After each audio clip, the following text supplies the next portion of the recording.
Hi, John Rohr here, and this is my final video, and this is my overcap of my 2D video game that I built in Unity.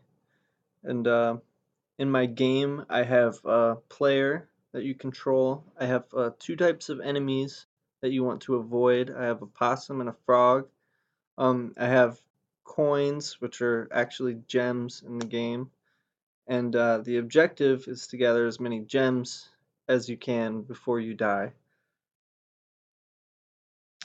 And so when you're building a game in Unity, you're basically working with a lot of different objects. And some of these objects you might want to be able to interact with. Some of them you want visible, or sometimes you want them to be invisible. So an example of objects you would want to interact with would be, enemies, other players, if you have a two-player game maybe, um, the ground, coins, and just kind of things like that. And well, I mentioned that sometimes you want invisible objects, maybe objects you don't want to interact with, that you don't want to see in the game. And some examples of that would be music. And right here I have my frog. And if you see that little green arrow and the red arrow, this is actually placement markers for an invisible object. It is a child of my frog. And this is actually something that I used to cast a raycast, and it is helping my frog detect walls so he can bounce off the walls and not get stuck. So that's an example of an object you don't want to see in the game. So when you play the game, you won't see these arrows. These are just movement markers. And another example is this little speaker right here, and this is handling my audio. This is handling some of my audio. This will be playing the background music as you play. This is something that you also won't see in the game, but in the editor you'll see this, and you'll also see this if you click the ground detection object.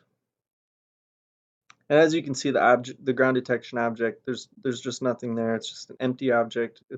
You can't see it or anything. It's just there to help my frog detect walls. And then some, like I said before, some examples of interactive and visible objects would be, your player.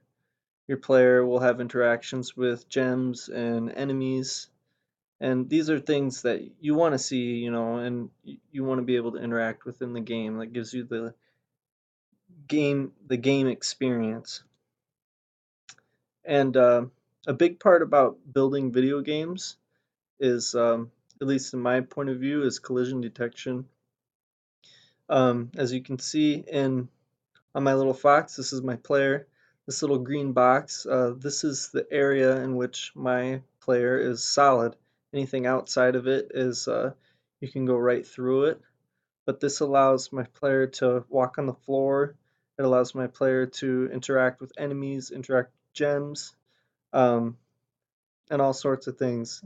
And the same applies for the ground and whatnot. If you don't have a collision box, on your ground, or if you don't have a collision box on your player, either or, you're gonna fall right through the floor. So collision detection is really important in video games. And everything that you want something unique to do, you have to use scripts. And Unity uses C sharp. And what scripts do is they add functionality to an object. This allows my player to run. This will allow my music to play in the background. This will be able to trigger, you can use scripts to trigger sound effects. You can destroy game objects. You can have special interactions when you collide with enemies, and just a plethora of different things you can do with scripts. This basically adds the entire functionality of your game.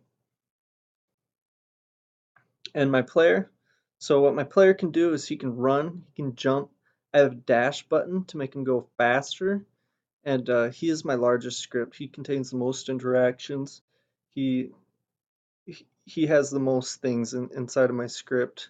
Um, he handles, I think he handles the background music, but he handles special sound effects. the game over screen, and um, collision with enemies and all sorts of things.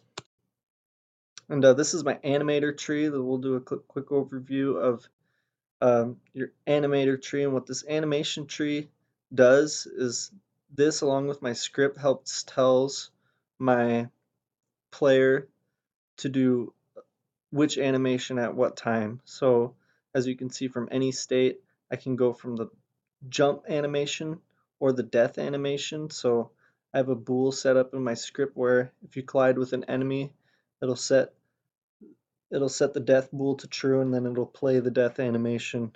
And same with player jump. If I jump from the ground, it'll play the jump animation. And then from here, I have uh, I have a float that'll say if my player is moving faster than 0.01, he'll play the run animation, or if he's going slower than 0.01, he'll play the idle animation. And the same goes for these connections as well. So if I go faster than 0.01, play the run. If I go slower than 0.01, play the idle. And my enemies, I have a unique script for each of them. My opossum, he will be able to detect walls, and he'll also be able to detect the edge of platforms. So he won't fall off any platforms.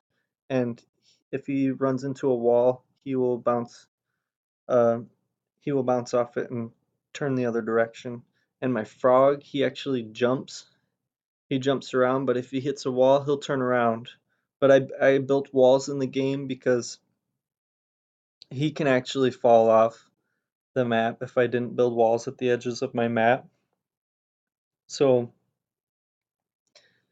yeah, this one, these enemy scripts, I had a lot of trial and error with figuring out how to make a nice clean script for my enemies without any bugs and whatnot.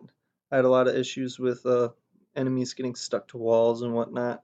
And even though these aren't very big scripts, these are the ones I had uh, the hardest time with and the most learning, I think. And so I also have, I have music and I have sound effects in it as well. I have a camera script. When we get into Unity, maybe I can go over it. It basically just checks where my camera position is, and then it calculates the distance between my player initially and my camera, and then it'll move my camera according to where my player moves, and it'll also take in the offset as well, so it'll stay the same distance from my player no matter what. And then I also have a script for my restart button as well. And if there was one thing I wish I could have added, but we're getting down to the end of it, I wish I would have put a gem counter in there. That would have implemented somewhat of a full game experience that you can count your points, see how many points you can get before you die. So in my next video, we'll get into the game and I'll show you what all is going on inside of it. Thank you for your time.